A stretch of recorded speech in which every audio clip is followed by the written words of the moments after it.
I'm excited to chat with my friend Amanda Monnier on the Awakened Feminine podcast today. Amanda is a holistic healer and New Earth visionary, as well as the host of the New Earth Visionaries podcast. And she's here to help you live a life you absolutely love, be healthy and full of vitality, be the predominant creative force in your life, and live your true nature and purpose.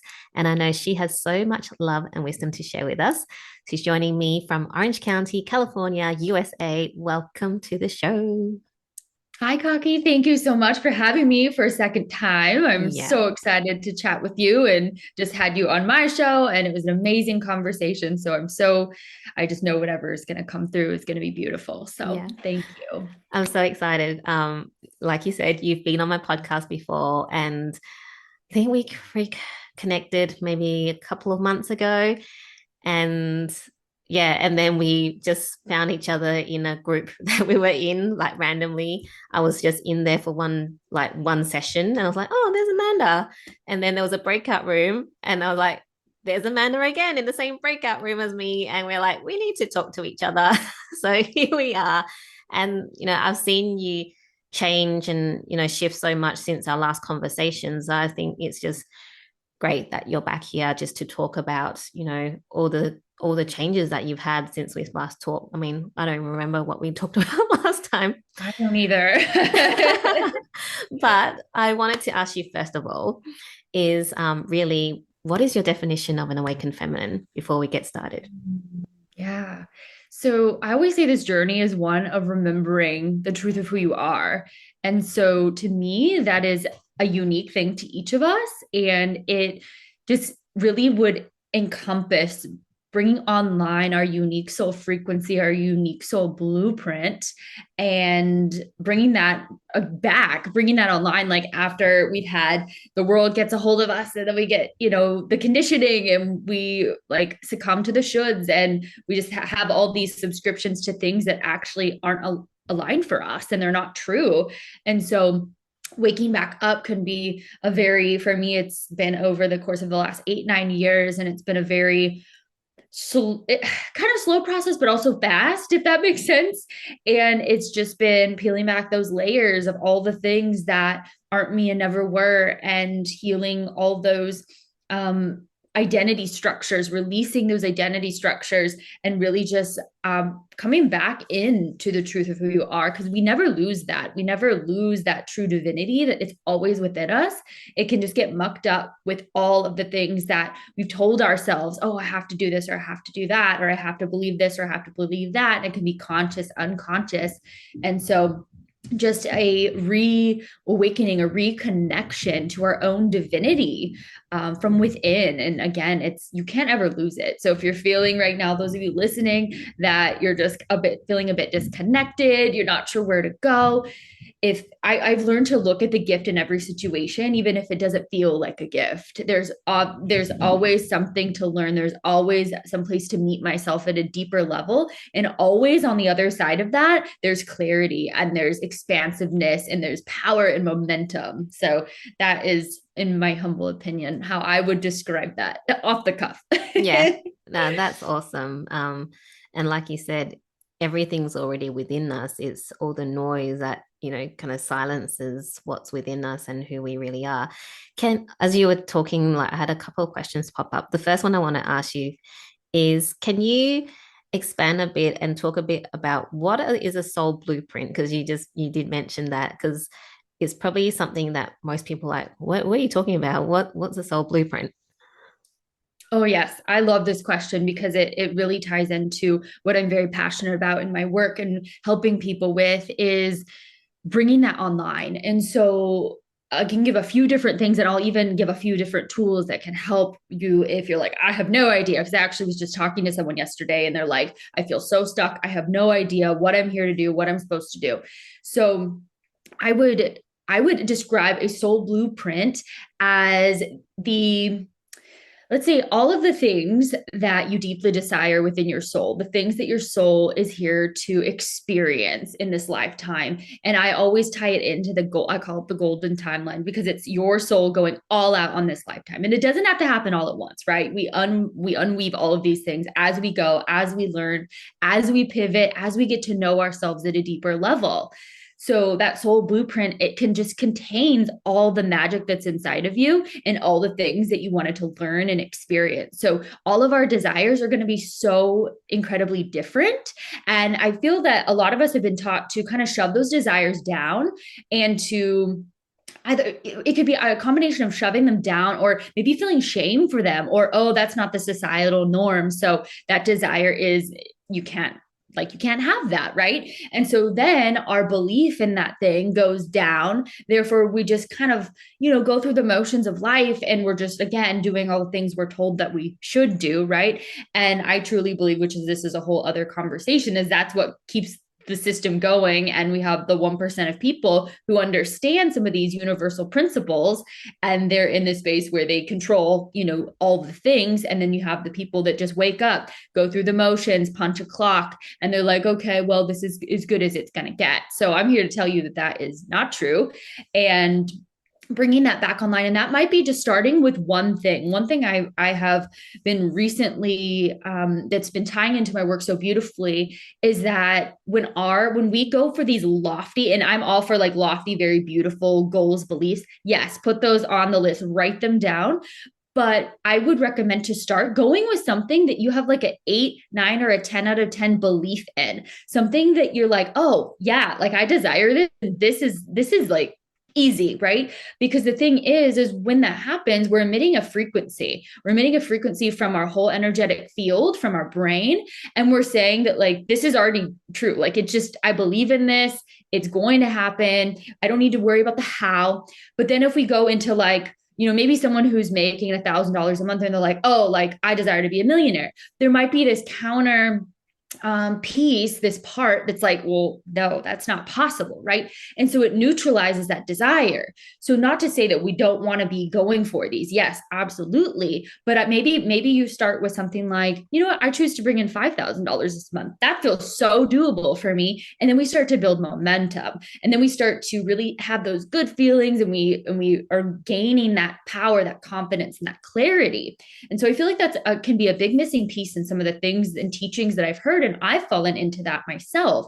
And so it's truly about one, feeling good and bringing an awareness to those things where we're not feeling so good. And we can be an observer. We can pay attention to if that's something where maybe we need to do a bit of healing and work and releasing that resistance, because your soul knows what's up. Like we all have different ways that we sense this. And another way I'm going to recommend for you, let's say you're like I mentioned at the beginning of this, I have no idea what I even want, who I even am. My recommendation would be to take a look at your gene keys. You can get your free profile online, and your human design. And that can give you a bit of a compass. And then obviously going within and maybe even just writing down one thing that lights you up. And one thing maybe today that you're going to shift that energetic frequency from these kind of icky feelings to something a bit more expansive, so that you can start working with those things that light you up. Because to me, that's what we're meant to feel good. Like there's human emotions, and sometimes we aren't going to feel good, but overall, like that's where we're going. That's where we're headed, to feel good, to feel expansive, and to be doing things that light us up. I love that. Thank you.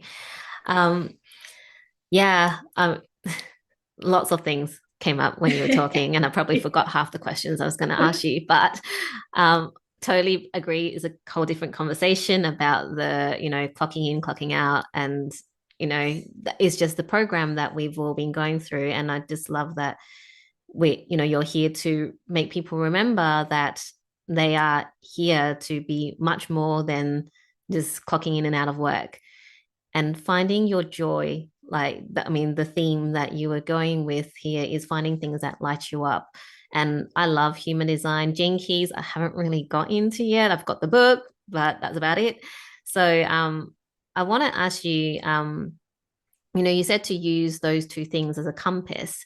So, because I know there's some people that are in the camp of human design and gene keys all the way. And then there's some people like, yeah, we'll take bits and pieces and see how it feels for us. And then, bring in other things as well, how do you use human design and gene keys to help your clients, or even help yourself to then go, to find the kind of the next step and the next step and the next step? Yeah, 1,000,000%. And that also ties into the soul blueprint. We don't all learn in the same way. We don't all resonate with the same mentors or modalities, or it's not all black and white. And that's another thing I hear a lot of, where it's like, oh, this is the one way to do it. It's nonsense. The way to do it is the way that lights your soul up. And that's part of working with your soul blueprint. So if gene keys don't resonate for you, maybe that's not your path in this lifetime. I found it to be very powerful for myself. So I'll start with gene keys. So when I first learned about the gene keys, it was close to a year ago. So the gene keys are really all about this contemplative process, and there's we each have 11 spheres in our hologenetic profile that are meant to really be. There are 64 gene keys. They're archetypal, and we can all experience all of these. They're frequency bands, and they're tied to our DNA, amino acids. There's a whole physiological component to these. So we each have 11 spheres inside our profile that are tied to our own unique DNA based on the imprinting in our mother's womb at birth. And it's just really cool how it all works out. Like there's a whole like astrological thing behind it. And so one thing that I found is it's just really helpful to go through these as I'm guided. So in the process, Richard Rudd is the founder of the Gene Keys. He channeled the Gene Keys. And so there's a whole process. It's called the contemplative process. So it's kind of a combination between like this analytical piece and like a meditative process. So it's kind of like maybe you're guided to dive into a specific gene key and you're going to read about it and you're going to be like, okay, like I'm willing to see how this plays out in my life, because there's 3 different frequencies in your sphere. So there's a shadow frequency, and there's a gift frequency, and then a siddhi, which is like a highest expression. So, and again, for those of you who aren't familiar, you can go onto the Gene Keys website and pull your profile. It'll already give you a handful of little paragraphs that give you just like an overview of your specific, a few different areas of your gene keys, like a life's your purpose work, your life's work. I don't remember the exact categories, but it'll give you already a beautiful little framework. So I actually had someone, I don't remember who this was, but said that they had never felt so seen when they read that whole first page of their profile report, because it can just, it can just really activate this. And that's another thing that this journey is all about. It's like, we get to take these different frequency codes that we resonate with, because there's a whole encoding in that transmission. And again, that's why for maybe someone, they're like, it's not pinging in their system, which is totally fine. So, and then as far as human design, they do use foundational principles that are the same. It's called the 𝐀𝐦𝐚 𝐽. They definitely have different components to them, but there are also 64 gates in the human design, which correspond to the 64 archetypal gene keys. So there is a lot of overlap. So that's why a lot of people use the two together. So there are 5 different human design profiles, classifications, your types, if you will. And so basically you could pull your profile. There's a genetic matrix, my body graph. There's a whole bunch of places you can pull your profile, and then you can get to your body graph will come up, and it'll give you some details on what your design is. And it also helps you get to know yourself at a deeper level. For example, I'm a 4/6 sacral generator. So generators we make up 70% of the population, and we're really meant to harness that life force energy. And we're kind of like the worker bees of the whole group. So we're meant to also respond and do things that light us up. So that's why I thought of this when I was like, gosh, if 70% of the population's generators and they're doing stuff that's not lighting them up, and what if we shifted that a little bit to doing things that light us up? This whole world's going to just really shift very quickly. But to not go into too much on each of the types, but you have manifesting generators, projectors, reflectors, and manifestors. So you can again take a look at that, and it'll just off the top give you a lot of information. So, and going back to what I mentioned earlier, maybe it's not resonating for you, and that's where you get to also practice using your intuition, because there's a difference between, we all have had lots of conditioning in this lifetime. There's a difference between if something's in alignment or if there's resistance. So I always tell people too to take a look at that. And one thing I'm really practicing is teachability, because oftentimes sometimes we get to a point and we think we know everything because we've mastered something. We never know everything. So Yeah. it's like, maybe even if you're talking to someone where you're like, I never would have thought I would have resonated with this, but you can take little bits and pieces of everything and make it your own. And that's another piece that ties into that soul blueprint. Make everything your own. Mm, that is gold. Make everything your own, because even like going, I mean, when you go to school and follow all the systems, nothing's ever your own. But even as you come into the your own business space, like starting your own business, you get taught all these things, and then you're told that this is the system, and that's this person's systems, but you never get taught to bring things in and make it your own, because it's like a salad, it's like a salad bar or a buffet, right? So you're like, oh, I like that, let's bring it all in, and how can I use it to make it work for me? So I love that you said that. And human design jinkies, I mean, I just learned a whole lot as well, from you, and it also makes sense why we get along, because I'm a 4-6 emotional generator. Oh yeah, cool. I love it. Yeah, us 4-6s are all around about our community and all of that stuff. So like our network's very important to us, which I've Yeah. learned too. It's like I'm really big into community and networking and all of that. So your profile lines will also give you an indication. So even in your gene keys, you'll have under each of the bubbles, it'll have a line, which is like a specific, we'll call it maybe an algorithm or an added frequency band that gives you another layer of how to understand or contemplate your gene key. And there's no timing on any of this. And so there are 3 different also sequences. So you have your genius sequence, which is all around like your life's purpose and what you're here to like really express and do as far as that goes. And then you have your Venus sequence, which is all around opening the heart and love and relationships, and there's childhood wound imprinting and all sorts of things of that nature, moving on up into your pearl sequence, which is all around prosperity. And prosperity is such a different frequency than wealth. You wrote the prosperity code, so I know you know a bit about that as well. But it's such a different frequency than wealth, and so it's all around, it's like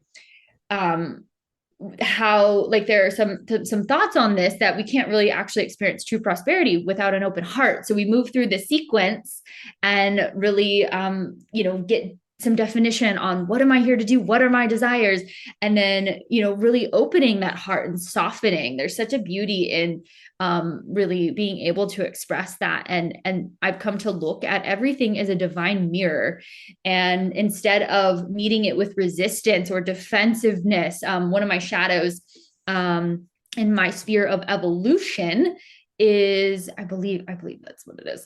Don't quote me on that, but is arrogance. I do know that's the shadow. So that's been popping up in my life where I found myself getting defensive in a certain situation. And then I had about 24 hours and I was like, ooh, I was like, I see how I like responded. And it was like actually a couple different events. And I was like, ooh.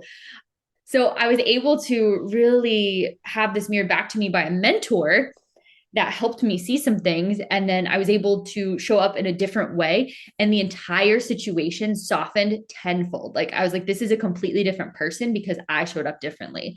And that's where we do have all that power inside of us. When we show up in certain ways, it allows others to soften and be like, oh, most of the time people aren't going to meet love with like unkindness, at least in my experience.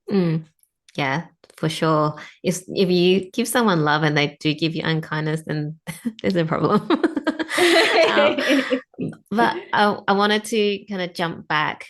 So with the soul blueprint, so it sounds like it's a continuous uncovering of it. Is that correct? That's how in my experience, that's what I have experienced. And it's one thing I've learned too, is like, because we are ever evolving, to allow that to be okay. The amount of times I've like changed things in my business, or even when I woke up one day and I'm like, I'm going back to school. Like 3 years ago, I was like, I'm never going back to school. And so allowing these things to be okay, and allowing us to show up, allowing yourself to show up in the most authentic way that is perfect for you. Because I could have looked at that and be like, well, I told everyone I wasn't going back to school, so I can't go back to school. But I woke up one morning and it felt so aligned, and I didn't even fully know why, and I didn't need to. And I just went with it. I just did it. And that's another thing that can tie into human design. For those of you who maybe know a bit about it. So I mentioned I'm a sacral generator. So I make decisions based on my sacral, which is a yes or no. When I have information coming in, I get that feedback and it's like an instant yes or no. So for you, you said you're an emotional Emotional. Yeah. generator. Yeah. So you probably require more time to process the emotion with whatever it is. And then you have that clarity, that moment of clarity. And so there are some people who, a lot of projectors have that splenic authority, which is a very, very quick intuitive hit. And so our projectors are really designed to be our guides. I think they make up like 20 or 25% of the population. But it's very beautiful to have a projector in your life because projectors are very, very wise. They are able to really zero in and see a lot of things. Like they're able to see a bigger picture of things. Sometimes us generators, we get into like that move. And, we're just like those. I love to work. I love it. Yeah. So, sometimes we get in that, and then sometimes we might just be doing busy work to do it. So that's why it's so important to be using our emotions as our compass. I would say our emotions are such a beautiful compass, an indicator of what frequency we're transmitting. And there's nothing right or wrong either. If you are experiencing a heavy emotion, that's perfect. That's perfect because you're getting feedback. We're constantly getting feedback on what's going on. The whole thing is a feedback loop. Yeah, totally resonate with everything that you're saying. And I think when I first started personal development and all that, and it was this, you need to like be happy all the time and you need to Yeah. be positive. And then I was like, okay, so you you think that if you have any negative, well, so-called negative, or like, your the lower vibrational emotions, then it means that it's bad. Oh no, I'm going to ruin my life now because I'm getting angry. But it's so not that. It is, like you say, like it's telling you something. Okay, what are you frustrated about? What needs to change? Why isn't this lighting me up? What do I need to do to find the things that light me up? So, which leads me back to, you were talking about, people using the human design and gene keys to as a compass to find things that light them up. So I do get that, you've got that compass, but at the same time, it's like, okay, right, it's telling me that these are my strengths, or like, this is what I'm, innately born to be good at, or, not. So people are like, okay, Amanda, I still don't have a freaking clue what lights me up. What is it that how do you help your clients with that when they're like, I still don't know? So if there was someone who came to me, we pulled up their gene keys, did human design, like, because that's the thing with even like I don't, my whole business isn't around gene keys and Yeah. human design, but all my new clients, I'm going to have their human design chart and their gene key chart. Because I feel that it helps me as a healer, as a mentor, to understand my clients on that level as well. It's been very powerful.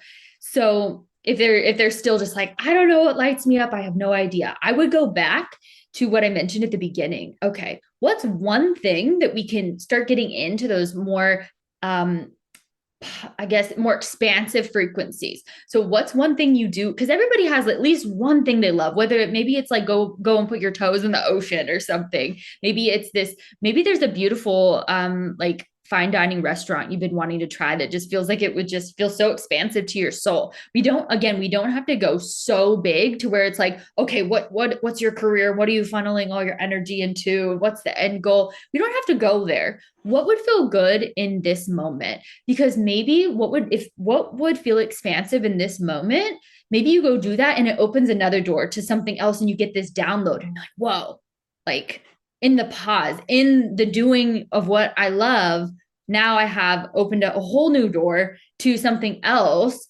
And that's why sometimes, like, I think it was last week, I was just really, I was tired. I was processing some heavy emotions because that's the thing. I'm not talking about spiritual bypassing here. That's a completely different conversation.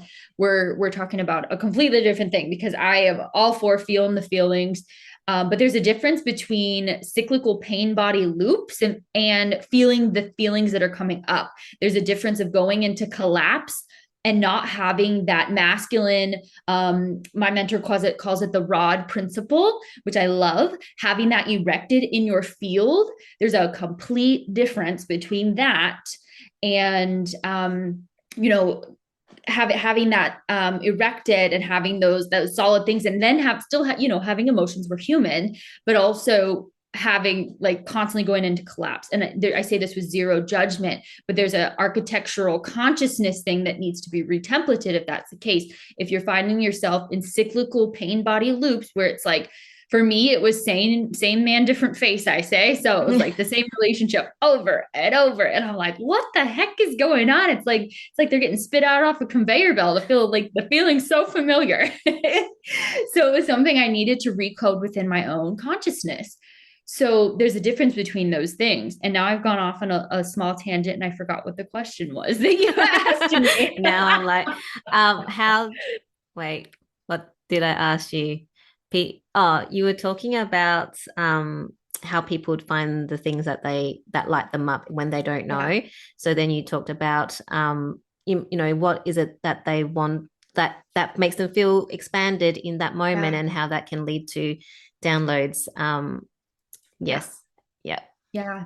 Yeah. So I would say if you are really struggling with that, and it's just is so full circle because I had someone reaching out to me yesterday that was experiencing the same thing. And so the advice I gave this person, I just suggested we don't have to look so far into the future, because again, if it feels like a 3 out of 10, the amount of momentum and the lack of belief behind that is going to counteract anything that you're like telling yourself. And that's why I affirmations are beautiful, but if the belief's not there, you're wasting your time. And I say that with the most love because we've been told, you know, all the little techniques, oh yeah, do your affirmations, but if there's not intensity, power, confidence, and momentum behind it, there's this lack of belief behind it. And you know, I would start with something that is, again, it's resonant. There's alignment and congruency and confidence and power and that fire behind it, right? Like we can get our fire back. I got this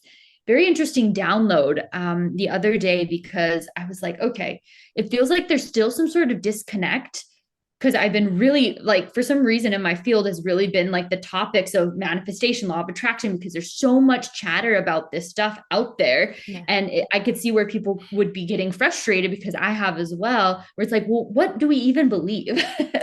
And the download that came through was that actually the majority of people's brains, because it's a frequency transmitter, it's a receiver and a transmitter, the majority of people's brains are actually turned off overall for what it would take to be able to just, because, you know, certain people manifest stuff like that quickly, rapid fire.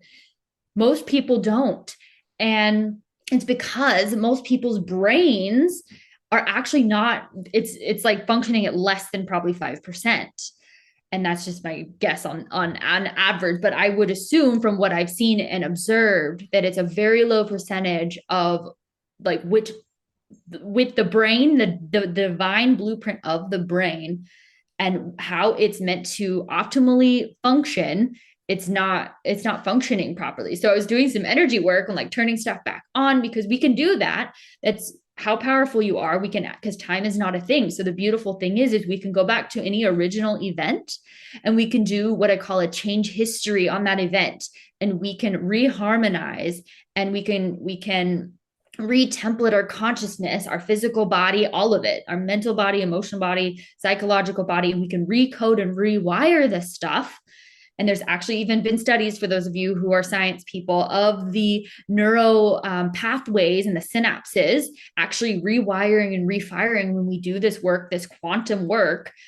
And it's just so powerful, because you really are that powerful, and you have the capability and the connection to do this. It's just, again, the belief might not be there. And so that's why for some people they see results in certain things and other people don't see any, because the power of belief is so profound, and we just aren't taught this stuff at a young age. And so again, we get in the autopilot mode. Yeah. That's so much there. Okay. So um I totally agree with the affirmation piece, because when I first started, it was like, do your affirmations. And, and I was like, I'll be saying stuff. I'm like, I don't believe it. And now I know, you need to have that belief. Now, this popped in as I don't know if it's something you can answer, but this popped in as you were talking. So we've got your beliefs. So you're saying, okay, if you don't know what lights you up, and find something that makes you you need to have that strong belief for things to happen and manifest. Now, if you maybe not have so much of a belief, but you have a strong desire, Mm-hmm. how would those two things work together? So belief and desire. Oh, yeah, I love this. This is so juicy. And it's so funny because I'm literally reading Think and Grow Rich, which I am on the chapter about desire. Desire and It's belief. meant to be. And it's just so beautiful how this stuff comes full circle. So desire is also so powerful. So I feel like it just combines with belief so beautifully. And that's the thing too. You don't have to fully believe it, because I have beliefs and desires and things that are not a 10 out of 10 just yet. Like I'm not like, oh, that's going to happen. Like it's just a matter of when. Like there are things that I do desire and everything, where maybe it's like sitting at like a 6 out of 10, where I'm like, okay, like I'm not, my whole system isn't fully on board yet, and that's okay. But the one thing that I will say is that if you have a desire, don't freaking stop. Do not stop. Because the desires, I truly believe our desires, coming back to that conversation of the soul blueprint, our desires tie into our soul blueprint. Your desire's not there by chance. That's why it's like I've heard so many times, like, if you believe it, you will see it. That's true. But having these desires coming up to the surface, it's like you have this burning desire. And so now it's time to maybe breaking it down a little bit, as far as like, okay, you have this big desire of doing this big thing, or building this maybe multi-million-dollar company, or maybe you have this deep desire of having divine union, but you just got out of a relationship where it's felt so rocky and so icky, and you're like, oh, like I'm just not feeling it right now. What is, you still have the desire is not going to go away, right? Like you can bury it down. It ain't going away, because it's part of what your soul wants to experience. So again, how can we get belief in maybe something that is like a segue into that, while still holding that desire and still holding that belief as truth? But how can we again build that momentum and confidence? I'm currently in the process. I'll give kind of a applicable example. I'm in the process of training for a fitness competition. It's my first one. It's a bit intimidating, but I've chosen to do it. And so there's like a few things where it's a 10 out of 10 that I'm going to complete it. Like that's 0%. And I have a desire for it. Like I'm putting in like the work, a couple hours a day, my meals and all that. It lights me up. It's something that I'm so passionate about. And so I also have this other desire and a belief around like taking number one. Like I'm going to do it. I may as well take number one. And it's, there might be a sprinkle of ego in there, which I'll acknowledge, but it's like, well, if I'm going to do it, I'm going to go all out. I'm going to do the very best that I can. However, that desire is a 10 out of 10, but the belief that that's going to happen is probably closer to like an 8 out of 10. And so I can still work with that. And I'm still working through building the confidence and releasing the resistance. So that's the gap between those true choices, those desires, and where you're at right now. If it's feeling a little sticky, that's like that resistance. And the resistance can be a whole bunch of different components, but it's all just frequency. It's all just energy, but it can be in different components, such as identity structures. Like maybe if you're training for something like that and you never thought of being someone who did something like that, there might be like some identity structures that need to be unweaved, because it's becoming the embodiment of that, which whatever it is you do desire. There's a difference between knowing information and embodiment. Embodiment's a frequency integration within your being. It's carrying those codes, right? Whereas knowing information is kind of more at that like mental body level, where you may read something like, I understand it, but like I ain't gonna put any effort, energy, or anything into it. I know this stuff. I can regurgitate it onto a piece of paper or in a conversation, but I'm not embodying and I'm not living it, right? So there's a difference. And that's why the majority of people, and I say this with the most love possible, kind of stay at that more in that autopilot mediocrity, because I don't believe that it has to be hard, because it's not.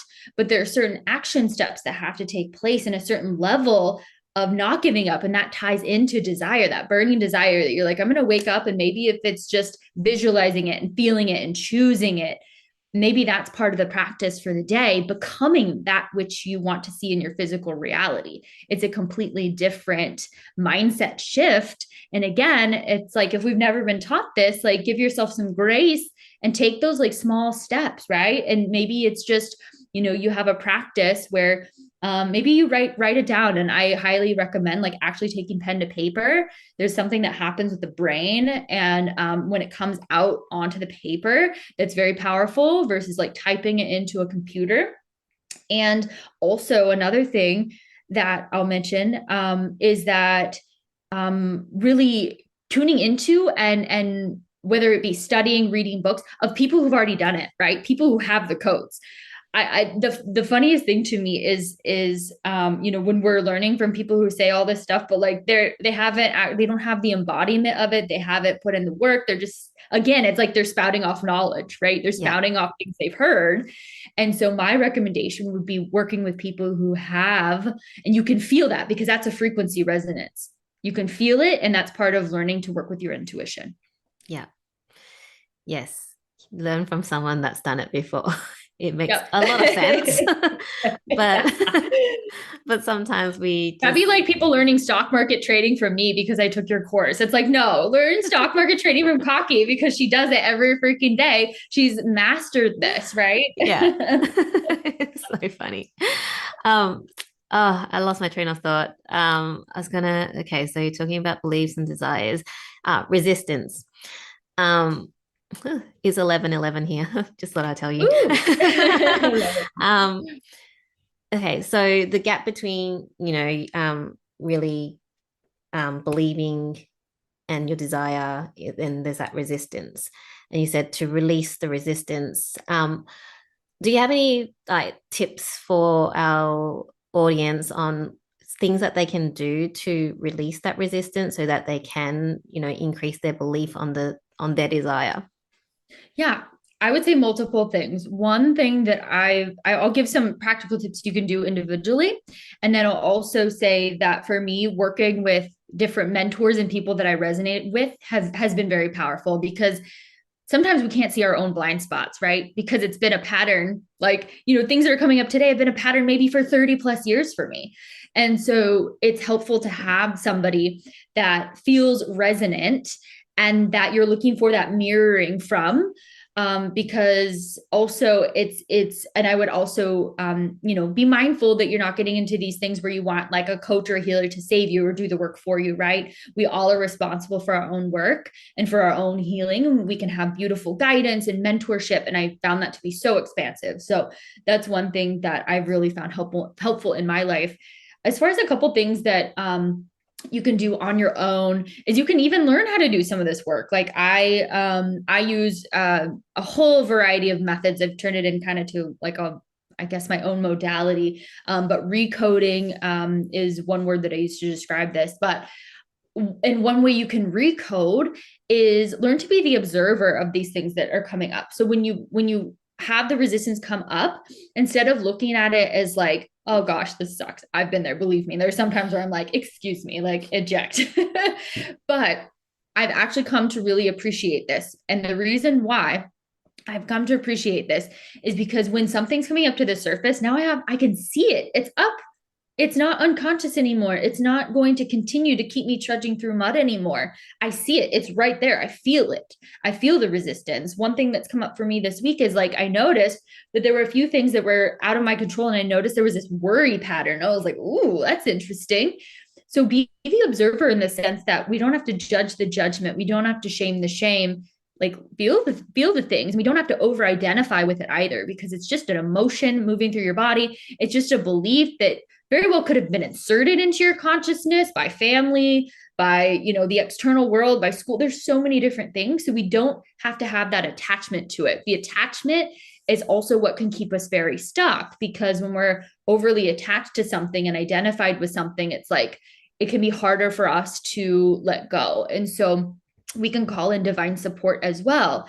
I personally love to work straight with the higher self slash super conscious super mind in conjunction working with straight to source, which I call the Godhead, along with like that Holy Father, Holy Mother energy.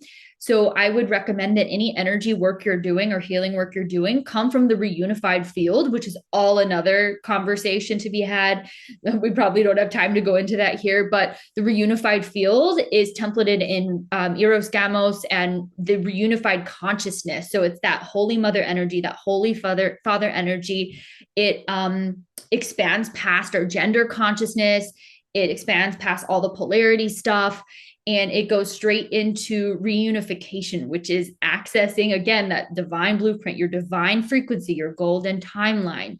So I'll give a very practical example. When you're noticing these things coming up, being the observer, if it's too intense, be more of the observer. If you're willing to feel the things and it doesn't feel too intense, take a deep breath in through your nose.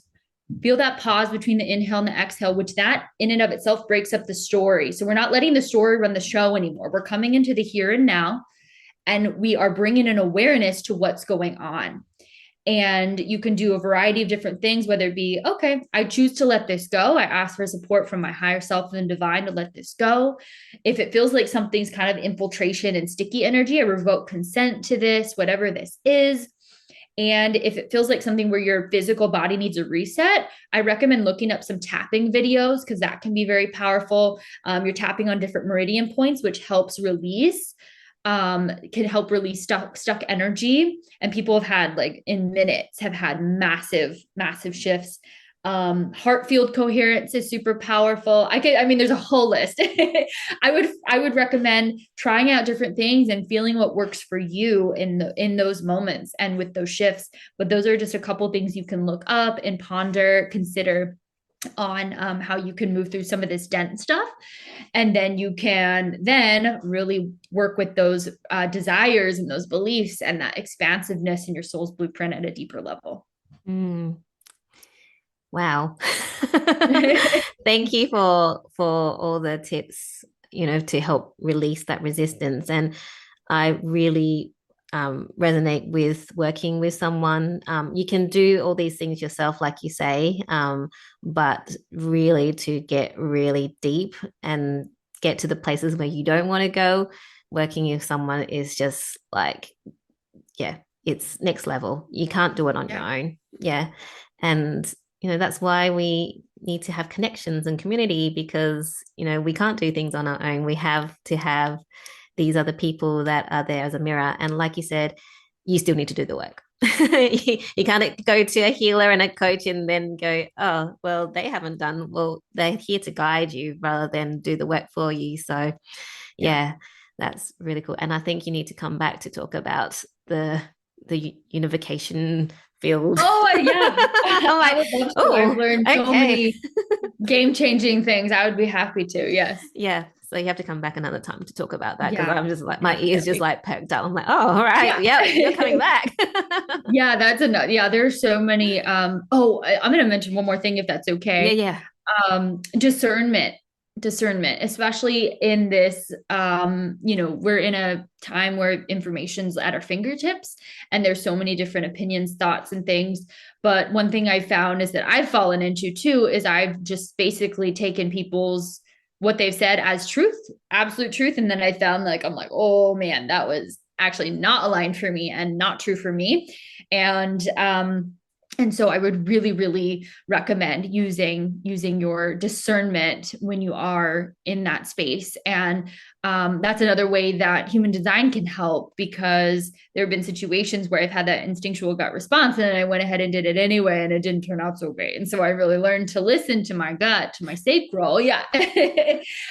Because there's a lot of nonsense out there. There's a lot of nonsense out there because people can say whatever they want. And if their field isn't pure, and if they still, that's the thing too. It's like, I love working with mentors of people who are 5 to 10 steps ahead of me of where, and my soul can feel that, right? Your soul can feel that.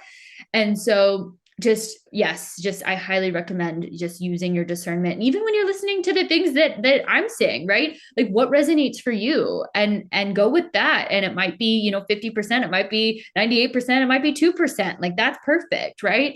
Take what resonates and leave the rest. But again, when you're doing that, I also recommend that you acknowledge, is this something that isn't in alignment, or is this some sort of trigger, or is this a teachability moment? There's a difference, right? So that's something I've been practicing too, where I'm like, okay, ego, okay, a little arrogant self that thinks you know it all. Like we don't know it all. So can we be open? Maybe we can take 2% of something out of something where we would have said, oh, I'll never get anything out of that. So discernment is just such a powerful thing and so important. Agree with that 1000%. Everything you just said. Oh my gosh. I'm just looking at the time. So I've got one question really to ask you before we wrap up. And what's setting your soul on fire at the moment? Oh, actually so many things. I have to pick one, I guess. I shared a little bit about this. Like I'm such a fitness has always lit my soul on fire. And I shared that I'm training for this, my first fitness competition. And it's not even that, because someone was like, oh, do you want people to come? And I'm like, honestly, I'm doing this for me. I'm doing this for myself because it's challenging myself in new ways. It's bringing up little insecurities that I never would have thought of. It's bringing up mental blocks that, I went through one Monday and I was like, what the heck did I sign up for? I don't know about this. And then I moved through it and I have a new like passion and a new fire for it. And so I would say that right now is really lighting me up. It's really because it's going to be stuff I'm going to be able to bring into my clients as well, because I love working with the physical body. Everything is tied together. So when we are expanding in one area, it's trickling into everything. So it's just something that my soul, like again, it was one where I just like woke up one day and I was like, I'm doing it. So I have those moments where I'm like, okay, like, and then I just roll with it.